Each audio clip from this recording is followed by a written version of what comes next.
Hi there, I'm Adrian and today I wanted to talk about Bossa Nova rhythm guitar. Now I'll come clean straight away and say that I'm no expert in this style of music, but what I wanted to do today is just show you a couple of very useful, very simple rhythm guitar patterns that you'll be able to use should you ever find yourself in the situation where you need to fake your way through a few Bossa Nova tunes.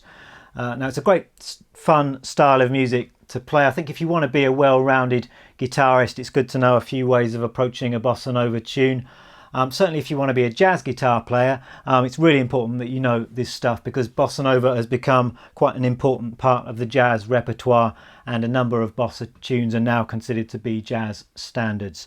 So briefly, what is Bossa Nova? Well, it's a style of music that came out of Brazil, became popular in the 50s and 60s, and it's got quite a distinctive rhythmic feel, as you heard in the introduction there. Lots of syncopation involved, meaning we're emphasizing a lot of offbeats.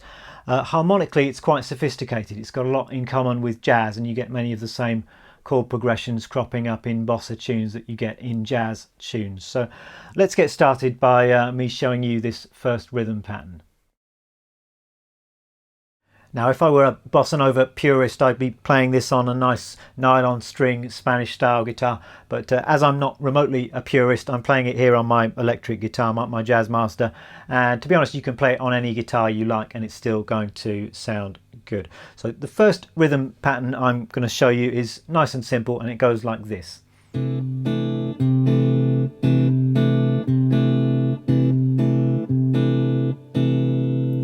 So this style of music is really all about the right hand, and that's what I'm going to be focusing on here. My left hand is just holding down a single chord at this stage, and to be honest, it could be any chord you like, but I'm using this a Bossa Nova approved C6-9 chord. That's the 3rd fret on the 5th string, the 2nd fret on the 4th and 3rd strings, and then the 3rd fret on the 2nd string. That's a really nice sounding chord.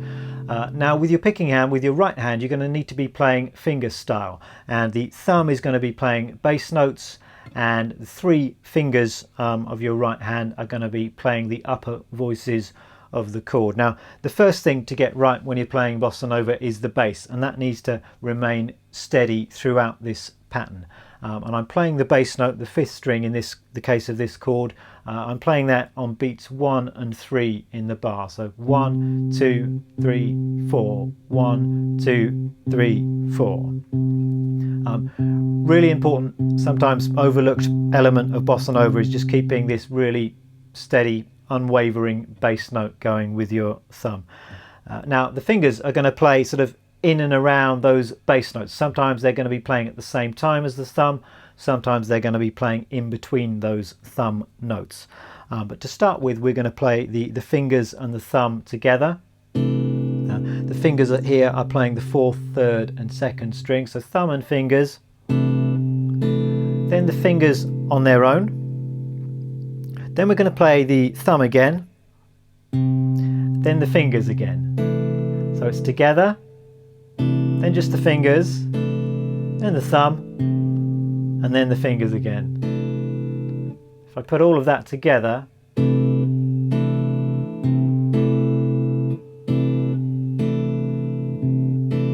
the thumb is on 1 and 3, 1, 2, 3, 4, 1, 2, 3, 4. The fingers are on 1, 1, 2, 3 and 4.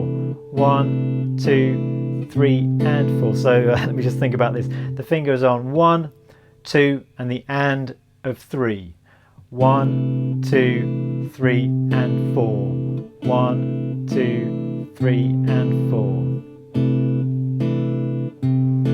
Now if you've never done anything like this before, it might take you a little bit of practice just to get that basic coordination together, but do take it really slowly to start with. Thumb and fingers together, then fingers, thumb, fingers again, and then gradually build up speed.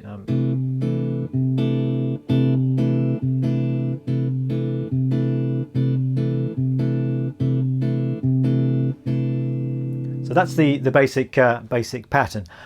What a lot of people would do is actually vary that bass note between the root note of the chord and then the fifth of the chord, which can be found just below the root note on the 6th string at the 3rd fret. And if you do that, it would sound like this.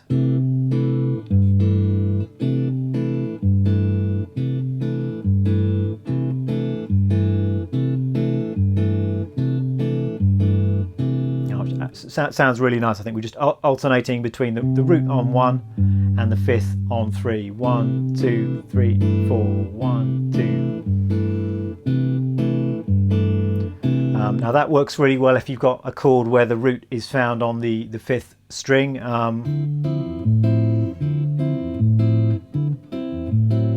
If you've got a chord where the root is found on the 6th string, obviously that's not going to work, and the normal procedure then is just to stick to the root note throughout, or stick to the lowest note in the chord throughout, rather, something like this. So.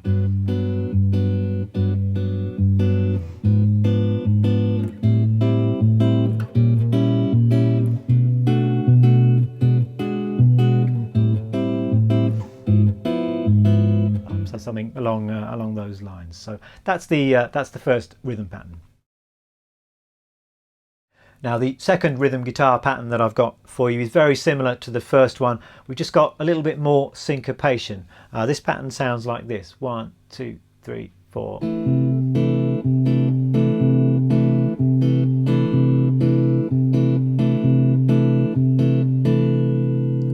And the only difference here between this pattern and the original pattern is that we're actually leading into beat 1 of the bar with the fingers on a syncopation. So rather than playing the thumb and the fingers together, we're playing the fingers first, then the thumb. And the fingers are coming in on beat 4 and of the previous bar. So we're counting 1 and 2 and 3 and 4 and 1, 2, 3 and 4 and 1, 2, 3 and 4 and 1.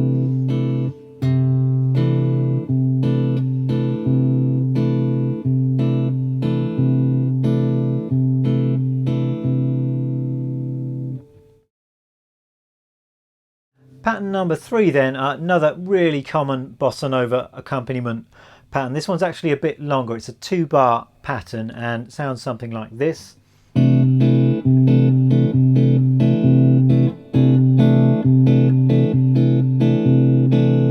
can vary that bass note again if you want to.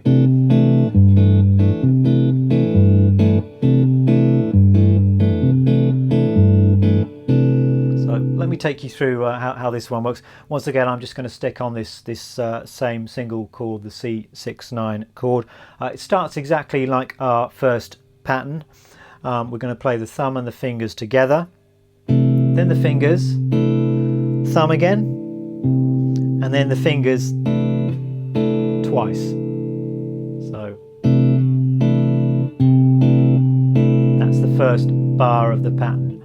1, 2, 3 and 4 and 1, 2, 3 and 4 and. Then we're going to play the thumb again, the fingers again twice, the thumb again, and the fingers, and that gives us the entire pattern. So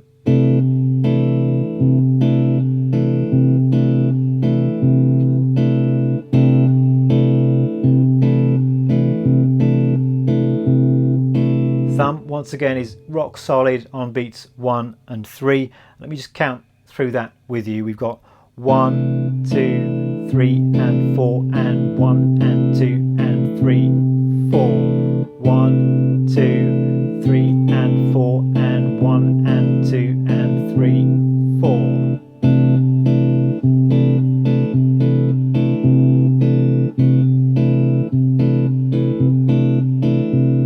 So you can then start alternating the bass between the root and the fifth.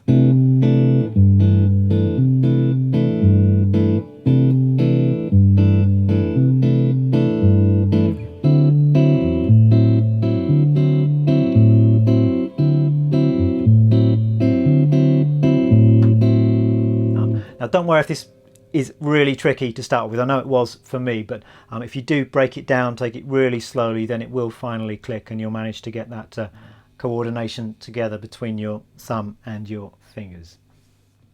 Once you're starting to get the hang of those three basic patterns, then I suggest you start trying a few different chord changes.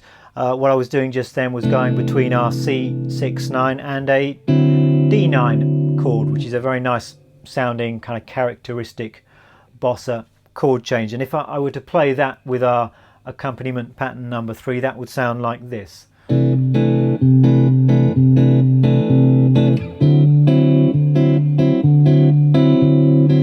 Throw in the alternating bass there as well if you want to.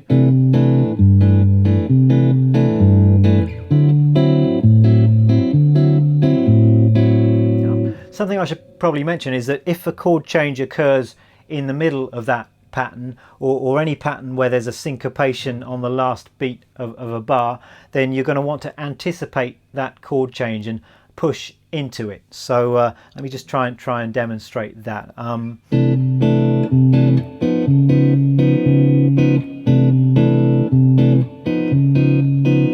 So there I'm going from a C6-9 to a D flat 9 in the middle of pattern 3, so I'm changing to the new chord on the and of 4. So 1, 2, 3 and 4, and 1 and 2 and 3, 4, 1, 2, 3 and 4, and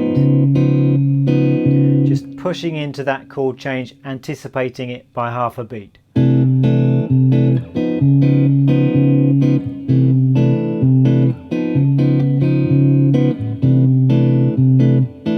So that's important thing to do wherever you've got that that change occurring in the middle of a pattern, or as I say, any pattern where there is that syncopation on beat 4.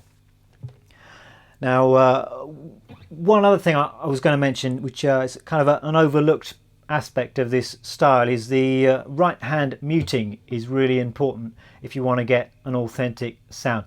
You might have noticed there that occasionally with those upper voices in the chord that I'm playing with the three fingers on my picking hand, I'm sometimes just cutting those chords short by I'm plucking the chord and then immediately touching the same strings with my 3 right hand fingers to create a kind of semi staccato effect, and that sounds like this.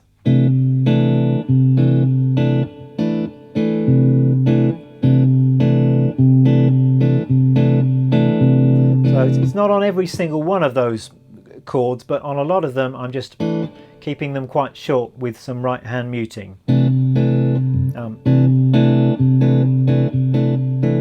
If I wasn't doing that at all, it would sound like this.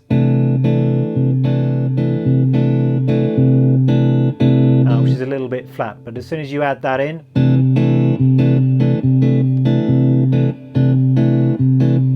got a lot more kind of groove and vibe. So that's definitely something to have a bit of a play around with if you want to get a really authentic sound. Now, some other chord progressions you could try. I mean, any of the common chord progressions found in jazz music, really. So 2-5-1s would be another good thing to have a play around with.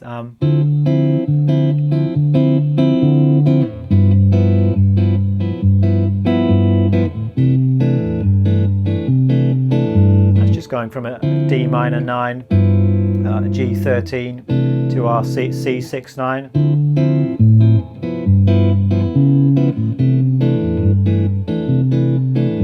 So lots of other possibilities. Jazz turnaround, so 1-6-2-5s would be a good thing to practice as well. So something like this. So